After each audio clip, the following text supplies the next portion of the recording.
এমনকি কাবায় যদি কোনো মৃত্যুদণ্ডপ্রাপ্ত আসামি প্রবেশ করে সেখানে তাকে হত্যা করতে নিষেধ করা হয়েছে।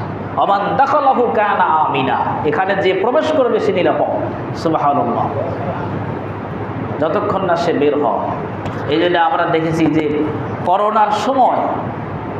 করোনার সময়ও যে কাবাতে একটা ভিডিও ভাইরাল হয়েছিল যে একটা পাখি তওয়াফ করছে, দেখছেন কিনা?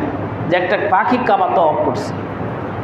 কাবা তওয়াফ করার যে মর্যাদা, এর যে সওয়াব, এটা সবাই জানে। এই জন্য পাখিরাও কাবা তওয়াফ করে। আল্লাহ রাসূল বলেছেন এমনকি ঘাস পর্যন্ত এই রহমত নেওয়ার জন্য, বরকত নেওয়ার জন্য কাবা তওয়াফ করে। সুবহানাল্লাহ। আল্লাহ রাসূল বলেছেন যে প্রতিদিন কাবার উপরে 120টি রহমত নাজিল হয়। সিত্তুন আলিত তাইফিন, এর 7টি যারা তওয়াফ করে তাদের উপরে আল্লাহ নাজিল করেন। ও আরবাঈনা লিল মুসাল্লিন, এবং এই কাবাতে যারা নামাজ আদায় করে তাদের জন্য 40টা রহমত আল্লাহ নাজিল করেন। ওয়া 20 লিন-নাযিরিনা ইলাল কাবা, এবং 20টি রহমত তাদের জন্য যারা এই কাবার দিকে তাকিয়ে থাকে। সুবহানাল্লাহ। আল্লাহ তাআলা আমাদের এই কাবাকে জিয়ারত করার তৌফিক দান করুন, আমিন। সবার ইচ্ছা আছে সবার কাবাকে জিয়ারত করা, কাবাকে দেখা, কাবার মহব্বত, কাবাকে ভালোবাসা। এটা ঈমানদার নিদর্শন। যাদের মধ্যে সিটা ফোটাও ঈমান আছে তারাও কাবাকে মহব্বত করবে, কাবাকে ভালোবাসবে। কারণ এটা আল্লাহ তাআলার নিদর্শন, আল্লাহ তাআলার ঘর, যেটার ব্যাপারে আল্লাহ তাআলা বলছেন যে ব্যক্তি কাবায় প্রবেশ করবে, আল্লাহ তাআলা সূরাতুল কুরাইশে বলছেন ফালিয়াবুদু রাব্বা হাযাল বাইত, তোমরা এই ঘরের রব তার ইবাদত করো। আল্লাযী আতামাহুম মিন জু, তোমাদের ক্ষুধার সময় খাদ্য দিবেন। সুবহানাল্লাহ। ওয়া আমানাহুম মিন খাউফ, এবং তোমাদের ভয়ের সময় তোমাদেরকে নিরাপত্তা দান করে দিবেন। সুবহানাল্লাহ। আল্লাহ তাআলা আমাদের কবুল করুন, বলেন আমিন। এজন্য আজকে আমরা অত্যন্ত দুর্ভাগ্যের বিষয় যে আমরা আজকে কাবা সম্পর্কে কিছুই জানি না, অথচ পৃথিবীর অন্য যেই আশ্চর্যগুলো আছে, প্রত্নতত্ত্বগুলো আছে, সেইগুলো সম্পর্কে আমরা 2-1 লাইন গড় করে বলে দিতে পারব। কিন্তু কাবা সম্পর্কে, কাবার কি মর্যাদা, এই কাবার কি ইতিহাস, এটা আমরা মুসলমান তবুও বলতে পারি না। এই জন্য মুসলমান আজকে জ্ঞান অর্জন থেকে দূরে চলে গেছে, কোরআন থেকে দূরে চলে গেছে। কোরআনের জ্ঞান অর্জন করা প্রত্যেক মুসলমানের উপর নফল না, ফরজ। প্রত্যেক মুসলমান কোরআন বুঝবে, কারণ কোরআন ছেড়ে, আল্লাহর বিধান ছেড়ে যেখানেই যান, যেভাবেই থাকেন, এর জবাবদিহিতা আল্লাহর কাছে করতে হবে।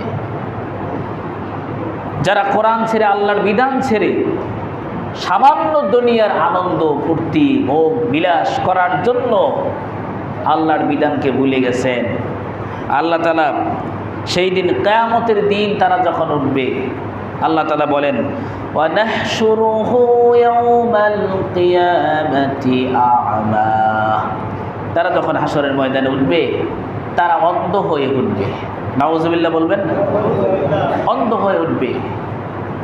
তারা বলবেন ক্বালা রাব্বি হাশারতানি লিমা হাশারতানি আ'মা, রব্বুল আলামিন আমরা তো দুনিয়াতে অন্ধ ছিলাম না, আমরা তো চক্ষুষ্মান ছিলাম, আমরা কেন অন্ধ হলাম? আল্লাহ রাব্বুল আলামিন জবাব দিবেন কাযালিকা আতাতুকা আয়াতুনা ফানাসিতাহা। আল্লাহ রাব্বুল আলামিন জবাব দিবে, ও বান্দা, পৃথিবীতে আমার বিধান গিয়েছিল, আমার কোরআন তোমার সামনে গিয়েছিল, আমার হুকুম তোমার সামনে ছিল, কিন্তু এই হুকুমকে পরোয়া না করে, আমার বিধানকে পরোয়া না করে তুমি দুনিয়ার দিকে ঝুঁকে পড়েছিলে এবং দুনিয়ার সামান্য বিলাসিতা করার জন্য, এই সামগ্রীগুলো উপভোগ করার জন্য তুমি আমাকে ভুলে গিয়েছিলে। ফানাসিতাহা, আমাকে ভুলে গিয়েছিলে। ওয়াকাযালিকা আল-ইয়াওমা তুনসা, আমি আল্লাহ তোমাকে আজকে ভুলে গেলাম। নাউযুবিল্লাহ। এই জন্যে যারা আল্লাহর বিধান থেকে দূরে চলে গেছেন, মনে করছেন যে হয়তো বা কিছুই হচ্ছে না এখন, কিন্তু আল্লাহ তাআলা ধরে ফেলবেন। সেই দিন আল্লাহ যদি আমাদের ভুলে যায়, আমাদের করার কোনো উপায় থাকবে?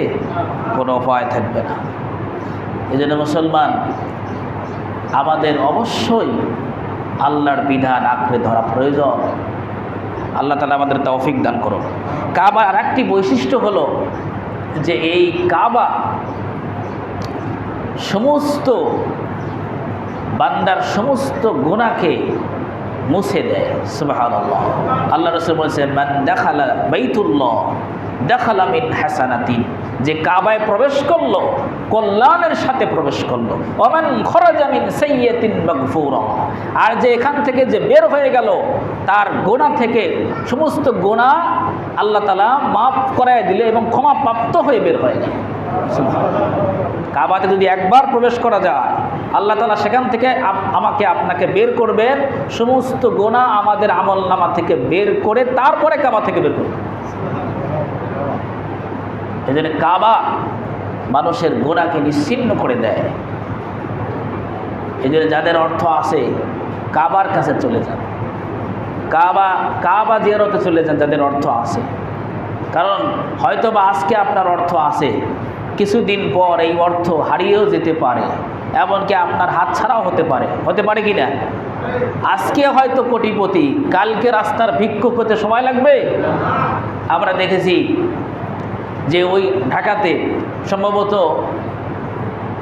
হকার মার্কেটে আগুন লাগলো, একজন কোটিপতি, সে বলল আমি রাত্রেও টাকা হিসাব করে রেখে বাসায় এসে ঘুমাচ্ছিলাম। তাহলে রাত্রেও যে ব্যক্তি কোটিপতি ছিল, সকালবেলা তার কিচ্ছুই নাই, একটা রুটি মানুষের কাছে চেয়ে নিচ্ছে। দেখেছেন আপনারা খবর? একটা রুটি সে সকালবেলা মানুষের কাছে চেয়ে নিচ্ছে, কিচ্ছু নাই। এই যাদের অর্থ হয়েছে এখন নিয়ত করবেন কাবায় যাওয়ার জন্য। আজকে আপনার অর্থ আছে, কালকে অর্থ হাতছাড়া হয়ে যেতে পারে। এই জন্য কাবা, আল্লাহ তাআলা বলেছেন যারা কাবায় আসে তারা আমার মেহমান। সুবহানাল্লাহ। যারা কাবায় যায় কার মেহমান? আল্লাহর মেহমান। আল্লাহ রাসূল বলেছেন যে ব্যক্তি আখিরাতের প্রতি ঈমান রাখে, আল্লাহর প্রতি ঈমান রাখে, ফালিউকরিম দাইফাহু, সে যেন তার মেহমানকে সম্মান করে। এই জন্য দেখবেন রাস্তাঘাটে যদি আমি আপনাকে বলি যে আপনি আমাকে এই জিনিস দেন, যদি কোনো জিনিসের আবদার আপনাকে করি, হয়তোবা আপনি দিবেন কিংবা নাও দিতে পারেন, এড়িয়ে যেতে পারেন। কিন্তু যদি আমি আপনার বাড়িতে মেহমান হয়ে যাই, তাহলে আমি যা চাইবো আপনার সাধ্য অনুযায়ী চেষ্টা করবেন আমার সামনে আনার জন্য, ঠিক না?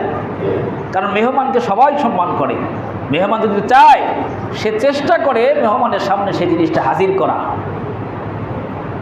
এই জন্য কাবাতে যারা প্রবেশ করে তারা আল্লাহর মেহমান। এই জন্য দুনিয়ায় হয়তো অনেক দোয়া কবুল হচ্ছে না, আল্লাহর কাছে চাচ্ছে না, আল্লাহ দিচ্ছে না। কাবায় চলে যান, কাবায় যাওয়ার যা সামর্থ্য আছে চলে যান, সেখানে কাবা জড়িয়ে ধরে বলে, আল্লাহ আপনি তো বলেছেন যারা কাবায় আসে তারা আপনার মেহমান, আমি আপনার মেহমান, আমি আপনার কাছে এই জিনিস চাই, আল্লাহ তাআলা দিয়ে দিবে। সুবহানাল্লাহ।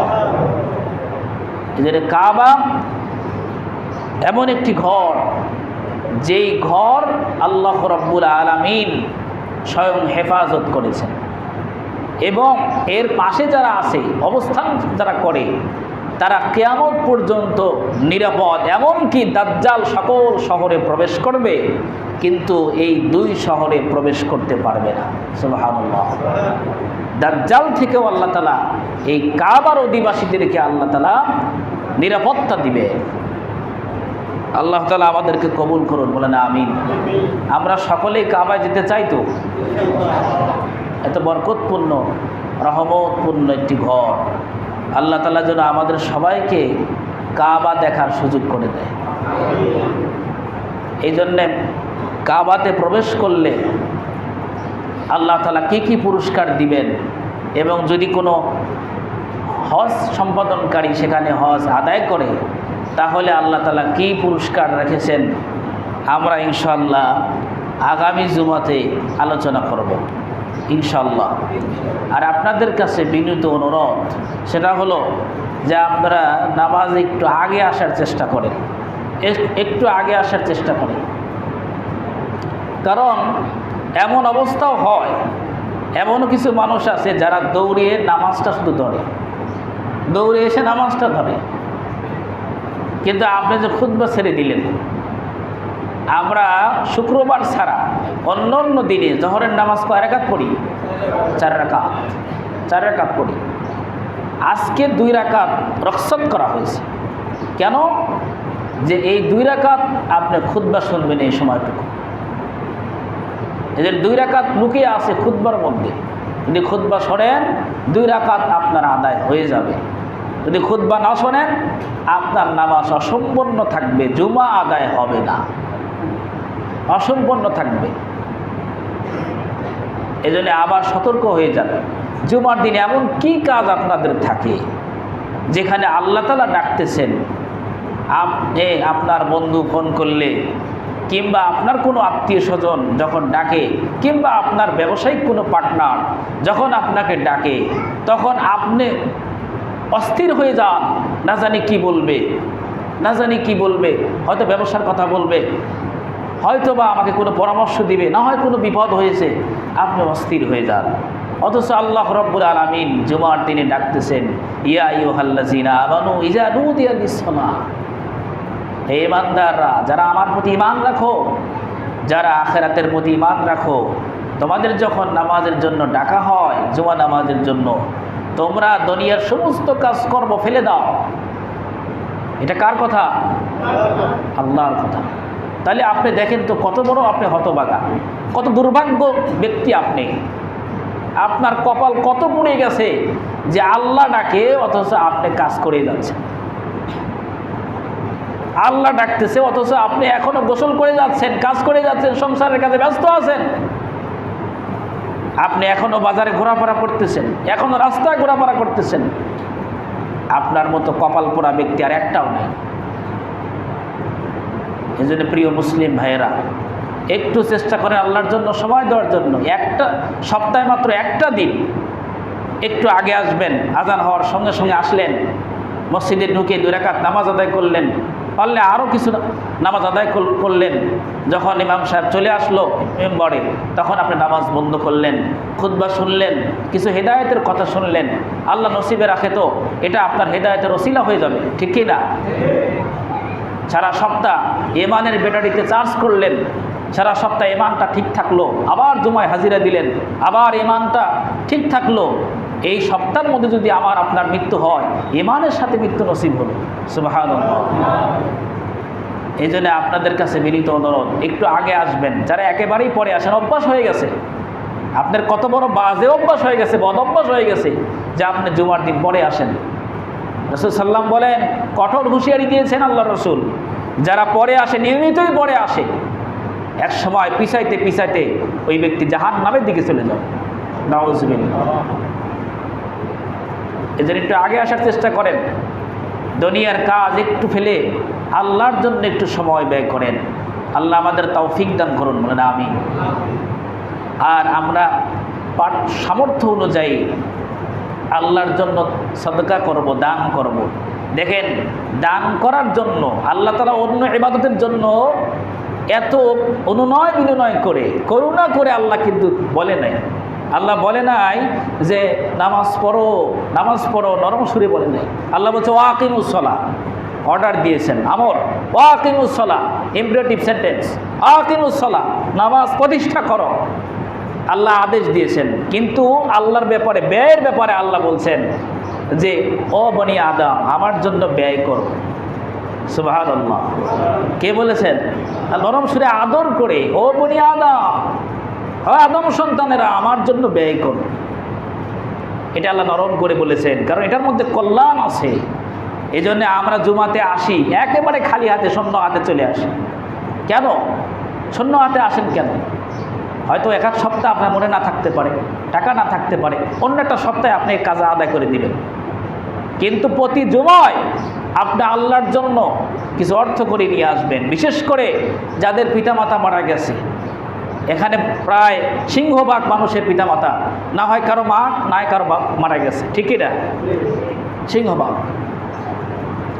তাহলে ওই পিতামাতা যদি আপনার মা বেঁচে থাকতো, আপনার বাবা বেঁচে থাকতো, অন্তত পক্ষে প্রতিদিন আপনাকে 100 টাকা খরচ করা লাগতো না? লাগতো। তাদের পিছনে ওষুধপত্র অন্য অন্য যা সরঞ্জাম তাদের লাগতো। তা আপনার মা বেঁচে নাই, আপনার বাবা বেঁচে নাই, আজকে 100 টাকা লাগতেছে না, আপনি এই টাকাটা জুমার দিন নিয়ে আসেন, আল্লাহর জন্য খরচ করেন।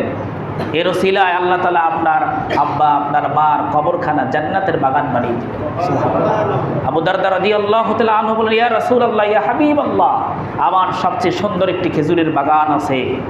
এই বাগান আমি আমার মার জন্য, মার মাগফিরার জন্য, গুনাহ মাফের জন্য, আমি আমার মাকে ভালোবাসতাম, আমার মা পৃথিবী ছেড়ে চলে গেছে, আমার মায়ের জন্য আমার এই বাগানটা আল্লাহর জন্য দান করতে চাই আল্লাহর রাস্তায়। আল্লাহ রসুল বলল, ও আবু দরদা, তোমার মাকে আল্লাহ তাআলা মাফ করে দিয়েছে। একটু স্মরণ করবেন জুমাতে আসার সময় যে আমার মা থাকলে হয়তো কিছু আবদার করতো, আমার বাবা থাকলে কিছু আবদার করতো, এই টাকাটা আমি আল্লাহর জন্য আজকে নিয়ে যাব। ইনশাআল্লাহ আমরা পারবো না?